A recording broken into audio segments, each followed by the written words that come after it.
Well, since I've not seen you since then, how pleased are you with the way things are going so far?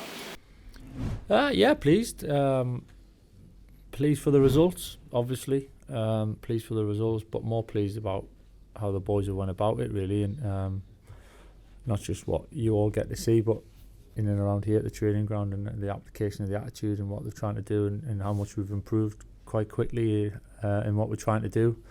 That's credit to the players, really, in their application, and they're wanting to learn, wanting to improve. And that shows on the pitch, and the results have been good. We've had different types of performances, slightly different results a couple of times that we feel we might have deserved more from, but all in all, sitting here to an extent quite pleased, not satisfied by any stretch, but quite pleased and looking ahead and looking forward to kicking on and improving as the season goes. Do you get a sense then that they're buying into what you're trying to do in what has been a very short period of time? I know you've had that break, but in terms of weeks, it's not been that long since you started. I'll definitely get a sense of the boys buying into it. I think, as I said, the games itself, there's plenty of signs in that, but it's more what happens away from that, in and around the training ground and the training pitch, how the boys are and the energy around the training ground, and as well as the staff. I think it's a great place to come and work every day. I'm loving it. The staff are, and the players seem to be enjoying it as well. So we need to continue that. I remember when you came in on the first day, you said the break was probably going to come at the ideal time because it gave you a few games to look at the players, and then obviously you get some time on the training pitch with them. But then because you were in such good form, I think many people thought it was coming at the wrong time. But it looks like you've picked up from where you've left off with the recent result last week.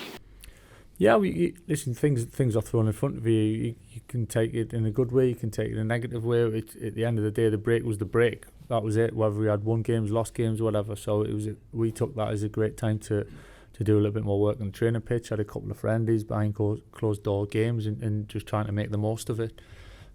We came back the first 20-25 minutes against Luton wasn't as probably free flowing as we had been before, but kind of expected that. And the pleasing thing was that we found it a little bit sticky, but found a way through that, and kept sticking to the principles that we're trying to use and play to. So we got with joy in the end. It was late, but at the same point we got a joy. So I was delighted with the way we went about it. And from the outside looking in, it looks as though you've got real stability in terms of the squad, but also the starting 11. I think the last 5 games you've had the same starting 11. How much as a manager does that please you?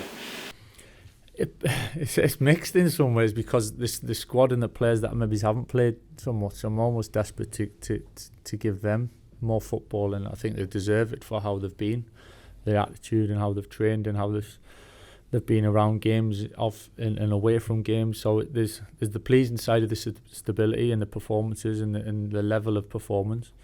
But for me, the squad's so important, and every player, and at some point every player is going to play a big part.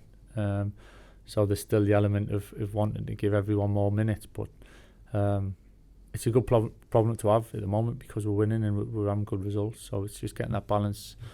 Plenty of games coming up to get that balance right, and maybe change things up at the right time. And obviously you face the top dogs this weekend. I'm guessing that won't faze you after going to Norwich and winning as well. How do you see this match away to Burnley? It's a tough game. It's a challenge. It's another game. I have a lot of respect for how they've gone about it, when Vinny's gone in and changed things, and how much success he's had so quickly in doing that, and the positive results they've had. Playing a certain way and playing that style, so respect for the work that they've done. It has really been great, but at the same point for us going there, it's another game. It's a challenge. We understand that. We respect them for the strengths that they have, but we're in a good place, and we're looking to improve for us. It's not going to make or break the season by any stretch. It's one game, but the momentum we've got, we're keen to keep that going and see where it takes us. Of course, you've faced Vincent Kompany many times on the pitch. Will it be strange in the opposing dugout? I don't think it'll be strange. I think we are where we are now. We've had some good battles, and we've had some ups and downs against each other both ways. That's football, and that's kind of what it's been like at the highest level. And this is where we find ourselves now. And as I said, I respect and credit to the way you've got Burnley playing as a team, and how well coached they are, and I can see that, and I understand that being in it myself. So it'll be good to see him. obviously we both want to beat each other. That's just football. That's how it is. That's how it should be. And we'll see what happens on the weekend. What's your relationship like off the pitch? Obviously playing and living in the one city. And I think did you play his testimonial as well? Yeah, I played in his testimonial. Yeah, yeah. I've met Vinny a few times. We get on fine. As I said, had some good battles, and he's a competitor. You know, you can see that he's a competitor. He's a leader, and he's obviously a hell of a coach for the way he's got his team playing. So looking forward to going up against him on the weekend. But it's not really about me and him. It's about the team. It's about the players. Players are always the most important, and getting them. It's our jobs to get them playing well and putting them out there in the right frame of mind with the right organisation to get the result. Just a couple more for me. In terms of the transfer window, you obviously had a few weeks to look at the players now. Have you got an idea as to what you'd be hoping to do in January? Yeah, we got an idea. It's not it's not as easy as writing things down on paper and everything working out. But yeah, of course we got an idea. We got a plan. I think it's pretty obvious when you watch us play that how we want to go about it and the structure and principles that we play to. So we want to keep improving as a football club, as a team, as a squad. That's our job to do that. Players probably not doing you many favours by winning every week ahead of the January transfer window. It's the place you want to be in, though. You know, we want to be winning games. That gives you certain issues in terms of team selection and wanting to give everyone a game. Of course, it does. Different problems and issues in terms of who comes in January. That's why we're here. Thanks. Hi Michael, you've been linked with all manner of players, Ross Stewart, Sunderland, Dan Barlass at Rotherham. How much scope do you think there may be to remould the squad or just to pep it up really for the last part of the season? Yeah, listen, we've got a really good squad, so I'm not getting carried away. I think we need to change an awful lot. We've got a really good squad. Some of the boys that haven't had as much football as I've already touched on, that we want to get on the pitch. We want to get them involved a little bit more. So yeah, we've got a good squad. We want to improve it. Of course we do. Whether that's 1, 2, 3, we'll have to wait and see how it goes. It's got to be right. It's got to be the right players. For me, more just as important, if not more importantly, it's about character and personality. And wanting to be here as part of the group is huge, because the group's fantastic. The dynamics in the boys in the squad have got a really good spirit and energy. So for me, that's huge that we keep that and we don't disrupt that. You are one of the form teams that have lasted a half dozen games. If Norwich was a statement victory, I mean, does your performance at Burnley, does that send out another message to your Championship rivals, perhaps?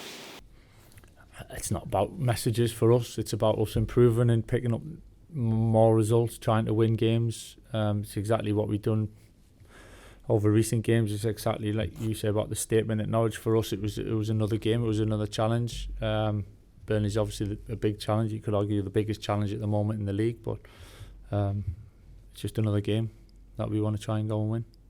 Riley McGree's been speaking about his sort of time in Qatar with Australia. Can it be a real boost for players who've had a positive experience at a big international tournament to come back and sort of bring back that sort of experience into their club football?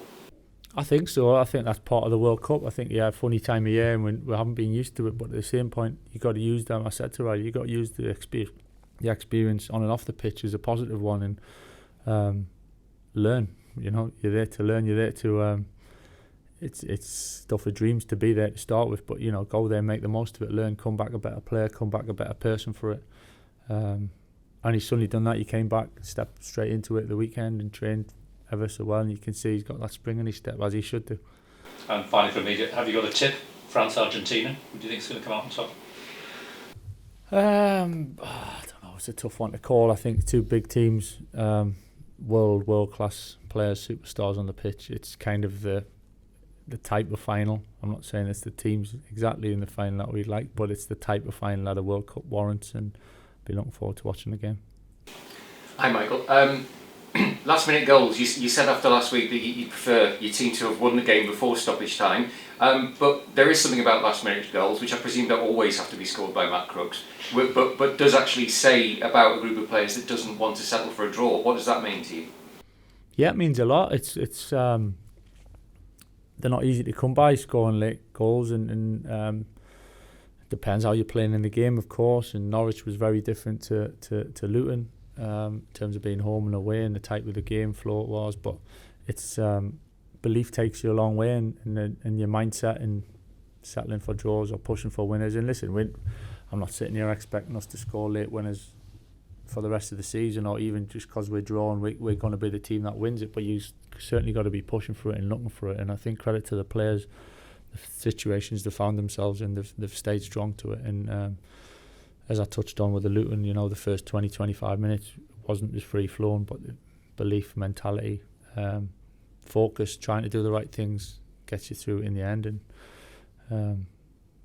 like you say, late winners were nice, and we'll take them when we get them. Great, thank you. Mike, just going back to transfers, obviously we've had the break recently. Did that provide a good opportunity to kind of, meet and speak with the likes of Kieran and Neil, etc., a bit more and plan towards January?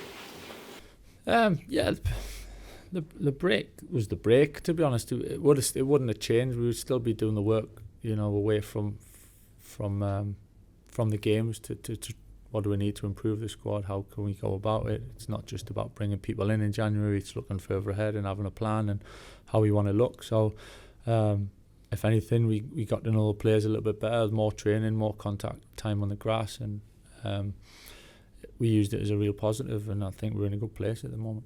Yeah, and with those kind of planning meetings in mind, do you head into January and looking beyond, optimistic that you can bring the players to the club that you want to improve things? Yeah, you've got to be optimistic. You've got to look forward. You've got to think what's possible and push for anything that's possible. As I said, we don't expect everything to work out. It's not a perfect world. We know that. January is not actually an easy time to do business historically, and it can prove challenging, but that doesn't mean you can't keep trying and search for the best options. But at the same point, as the squad as it is, I'm really happy. I'm delighted with the boys. So, we can't ignore that, what we have here as well. Sometimes you can look and the grass isn't always greener. So when you do bring one in or two in, they've got to be the right ones for the group. As much as talent and ability, it's fitting into the group and being part of that culture and dynamic that we already have. Yeah, and the flip side of that, comes with the territory perhaps of being successful, of doing well on the pitch, that, perhaps other clubs might look at your players and take interest in some of your players. From your point of view, how important is it that you try and keep hold of, certainly some of the key players within your squad? Yeah, of course. It's two ways, isn't it? You do well, and then that's to say it can attract other type of attention. That's just how it is. I love to see our lads playing well and people looking at them. Yeah, of course we want to keep our best players. That's in a position that we are in a league like this. We're looking forward, we're looking ahead. We want to improve, and we want to keep getting better. So to do that, obviously we want our better players. Yeah, and switching attentions to the weekend, how's the squad looking injuries wise? Yeah, fine, all good. Not really any issues. So looking forward to the game. Yeah, how are Mark and Matt doing? Are they any closer? A little bit closer, yeah. A little bit closer. Won't be involved this week, but a bit closer, yeah. Both of them. Yeah, so nothing serious, like it will be back kind of soon for both of them, is it? Yeah, hopefully, yeah. Yeah, brilliant. Yeah, and just when you've been hammering home that point about, the whole squad being important and not just the starting 11, obviously it's been 5 games now with a unchanged 11. I mean, when you're thinking about potential changes to teams, I mean, what kind of comes into the thinking? Is it, do you like to stick with a settled 11, particularly when you're winning as much as you can? Do you look at things like, conditioning data of the opposition and where their weaknesses might be, for example? Do those things come into your mind? Yeah, of course. When you're picking a team, we look at all sorts of different things, and it looks, when you look back over recent games, it can almost look quite simple. It's the same team, same things, go again. But it's certainly not like that. We're constantly looking for that edge. Do we tweak things? Do we change things? What's going to work for this game? So, just because we've won and it's been the same team doesn't necessarily mean it's going to happen the same thing next time. But at the same point, when the boys are playing well, they're in a rhythm and things are connecting and working well, then that's obviously my decision and the staff's decision to get the right balance and change at the right time. But I can't emphasise enough how important you look at the bench, as I said before, there was Duncan and Crooksy coming on and making that impact at the end, and you know, obviously winning the game for us in the end, and it's huge. So, you know, I can't emphasise how important the rest of the squad is, and at some point everyone's going to have to come on and start and play games and make a difference for us. Hi Michael. I think Vincent said some very complimentary things about you. Have you always seen him? He was a great defender, one of the great defenders of his era, one of the great captains of his era. Are you not surprised that he's done so well in his managerial so far? I wouldn't say surprised or not surprised. I think it's you know, it's not an easy job. It's not straightforward. And I think once you're in it, you appreciate everything that it takes to produce a good team and play a certain way of football. And just because you are a decent player or won a few things, or you're a captain and you played a certain way and you led a team playing in a certain way, doesn't necessarily mean that takes over as being a coach or a manager. So I think you've got to adapt, and you almost got to leave your playing days behind you and accept that it's a different role. So Vinny's definitely done that, and taken on different challenges along the way, and now he's finds himself at Burnley and on a really good run, and seemed to be settled in a good place. So credit to him for that. Even though you were rival clubs in the same city, you clearly got to know each other pretty well.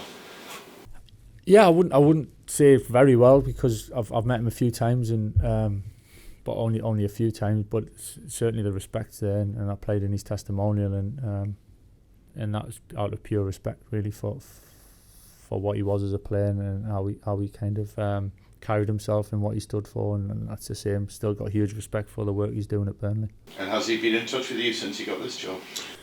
No, I haven't seen him for a little while actually, so I'm sure we'll catch up after the game. I know you say it is about the players, and of course it's about the players, but inevitably two legends from the same era, from the same city, people are going to be looking at you and him and your careers, which more or less, your managerial careers, more or less started together. It's old-fashioned all that now. That's old-fashioned all that now. But see, I mean, you know, you are peers, aren't you?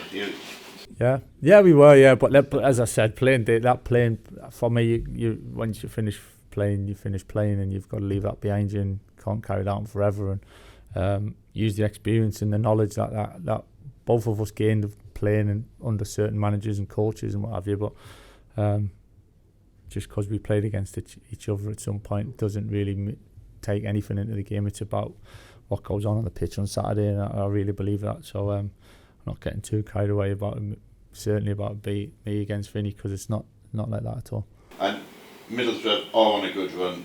You'll start seeing the real rewards table-wise. You could climb into the top half. And how psychologically important would that be after a poor start of the season? Yes, it's for me, honestly, it's just about the next game, and then the next game after that, and going through Christmas really, and carrying on what we've tried to do. We've tried to concentrate on ourselves and getting better and improving at certain things we want to, and we're not satisfied. We weren't satisfied before the break when we beat Norwich. It was good, we enjoyed it, fantastic, well played boys, but you know, we can get better, and it's the same after Luton, and it'll be the same regardless of the result on the weekend, whether we get the one we want or maybe it doesn't quite happen. It's not going to make or break the season. It's not going to slow us down. It's got to keep pushing and motivating to be a better team, and you judge it at the end of the season. So we're not getting carried away either, whatever way it goes.